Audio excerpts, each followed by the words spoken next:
je prends la parole avec un cœur vraiment maîtris de parler de cette situation tragique qui s'est passée au stade du 3 avril de Sérékoré. En fait, le jour de la finale, Oui. voilà, la finale d'abord opposait l'équipe de l'AB contre l'équipe de Sérékoré. Et ce jour, nous étions tous là. Je peux vous dire qu'il y avait plus de 30 000 spectateurs qui se sont déplacés de tous les points pour venir assister à cette finale. La finale a très bien débuté. On est parti en première période. La première période était finie. On a commencé la deuxième mi-temps. Et nous sommes allés jusqu'à la 83e minute. À partir de la 83e minute, il y a un joueur de l'AB qui a fait une faute. L'arbitre a sifflé. Et aussitôt, le même joueur est venu porter main contre l'arbitre. L'arbitre a donné carton rouge à un joueur qui n'était pas la personne qui était censée prendre ce carton. D'accord. Mais heureusement, il a été signalé. Il y a eu une erreur, donc. Oui, il y a eu erreur. Mais son arbitre de tous l'a appelé. L'assistant l'a appelé pour dire attention, celui-là que tu as donné le carton rouge, c'est pas lui qui est fautif. Le fautif, c'est le numéro 5.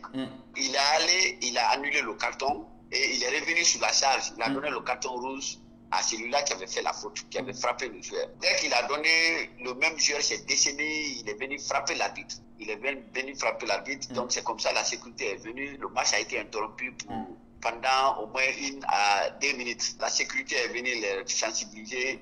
Tous les autres sont sortis du terrain et le jeu a continué. 3 minutes de cette action, il y a eu penalty qui a été soufflé dans la surface de l'AB.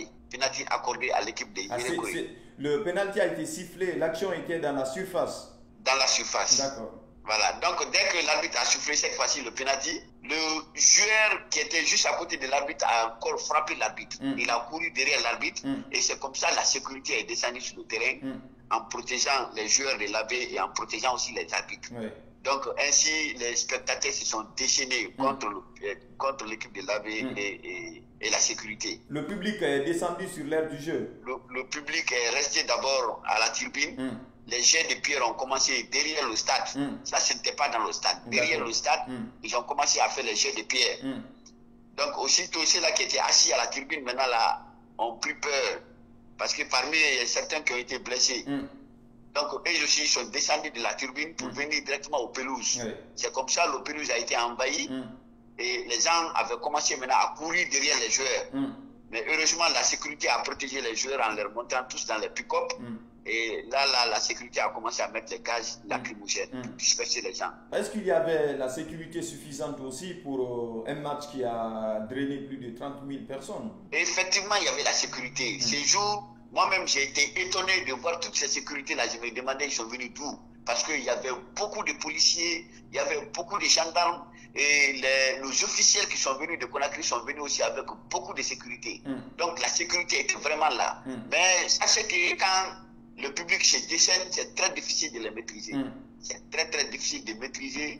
Voilà, tout un foule qui se déchaîne en même temps. Maintenant, c'est quoi la situation sur place? Parce qu'il y a le gouvernement qui a établi un premier bilan de 56 morts. C'est quoi actuellement la situation sur place? Bon, la ville est morose, la ville est calme parce que dans les différentes familles, les gens sont en train de pleurer de leurs morts. Voilà, la ville est très très très calme. Hier, ce qui a soulagé un peu la population, c'est suite à l'arrivée d'une forte délégation gouvernementale qui était conduite par le Premier ministre, qui est venu donner des sages conseils avec des mots douces. Ils sont allés voir les autorités à tous les niveaux, les religieux, voilà, le patriarche de la ville, les sages, les différentes communautés, voilà, avec des mots aimables. Donc, c'est ce qui a un peu abaissé la tension des gens. Donc, à l'heure où je vous parle, voilà, la circulation a commencé un peu, mais la ville a quand même très, très, très calme. Aujourd'hui, est-ce que vous avez un appel à lancer aux autorités pour vous aider à, ne serait-ce qu'à finir ce stade régional? Oui, c'est le projet d'ailleurs qui nous a motivés, nous, en tant que responsables du football de Sérékoré, d'accompagner l'Alliance des jeunes leaders dans leur projet.